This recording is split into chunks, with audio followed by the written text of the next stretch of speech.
Good morning, world. I am Judy, your web-based therapist, making therapy accessible and convenient for our clients in Florida and New York, and of course, sharing information worldwide. Today, I wanted to talk about 5 tips for people who are co-parenting during the summer, because we know that now that the school year is over, or the school year that ended 3 months ago is over, we're getting into that summer camp time where many children would be getting ready to go to summer camp, but summer camp is in that loopy space where it may or may not happen. So it's important that parents who are co-parenting, which is already challenging in normal time when you have all the resources, that you plan ahead. So that's why today we're talking about 5 tips that may help make the situation a little less stressful. First, figure out your plans as far out as you can. Because right now, especially if you don't have access to summer camp or whatever summer programs your children would participate in, it's going to be important that you're putting things in place to, one, provide care for your children, provide entertainment, provide activities, provide summer engagement for your children. So figure out your plans as far out as possible, especially when you consider the fact that plans now are up in the air, because even though you plan things, it may or may not happen, or it may need to be adjusted. So figure things out as far as possible, because it brings me to my second one.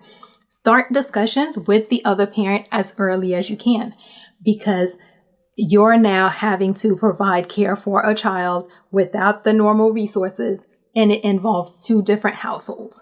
Make sure that you start discussion as early as possible with the other parent, because you want your children to have access to all that you both have to offer.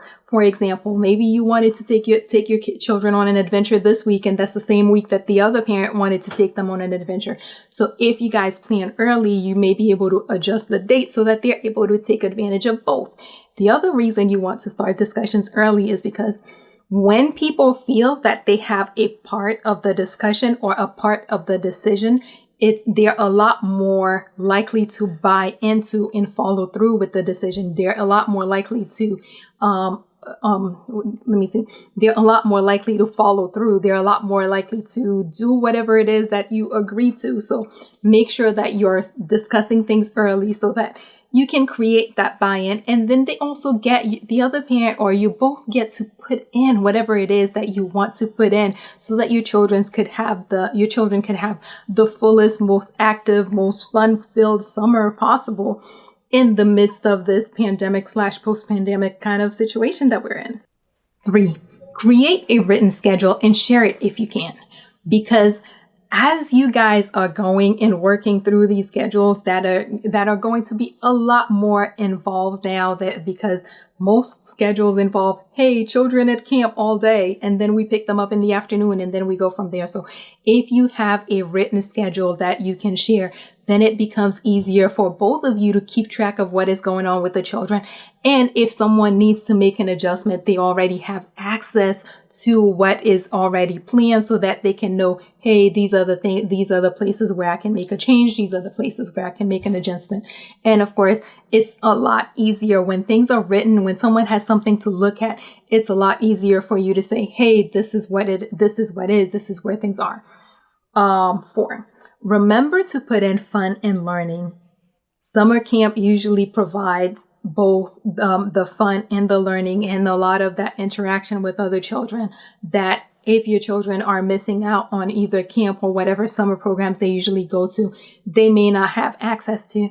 So as you create your summer plans, make sure that you're incorporating both those components, the fun, because hey, they're children, it's summer, they need fun.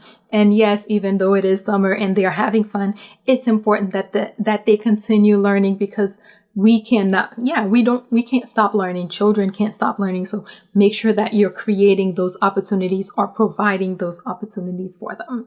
And finally, do not ever, never, under any circumstance, really, please, please, please, please do not use the children as messengers, because as you're going through this really complicated scheduling of figuring out how to care for our children the whole summer, it could be stressful. It could be, there may be tense moments. There may be difficult moments depending on your situation with your ex.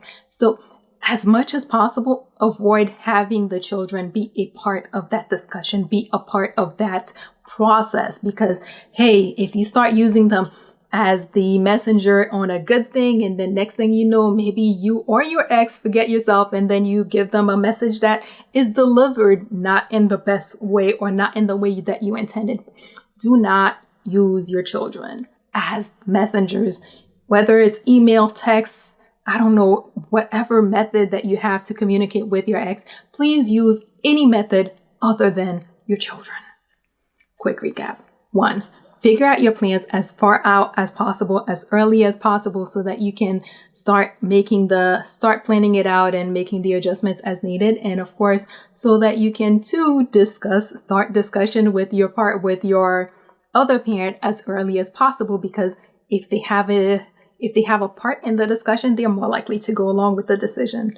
3, create written schedules, because it's easier when people have something that they're looking at, and share it as if you can be using something like a Google Calendar or something, because if they have access to it, it's easier to make adjustments as needed. 4, remember to put in fun and learning, because summer camp usually provides those. If your children are not going to their summer programs, they may not have access to all that fun and learning. So make sure that you are incorporating that in your summer plan. And finally, please, please, please, I am begging, please do not, under any circumstance, ever, never, ever use the children as messengers, because they do not need to be part of the conversation, especially if the conversation starts to go left. As always, if you or someone you know happens to be going through something that's more than you can handle, please remember that even right now, when many things are closed, there are professionals like myself who are providing remote services, who are available, able, and willing to help. So please figure out who those people are in your community, so that if you need them, you can reach out and get the help that you need. And that is all we have for today.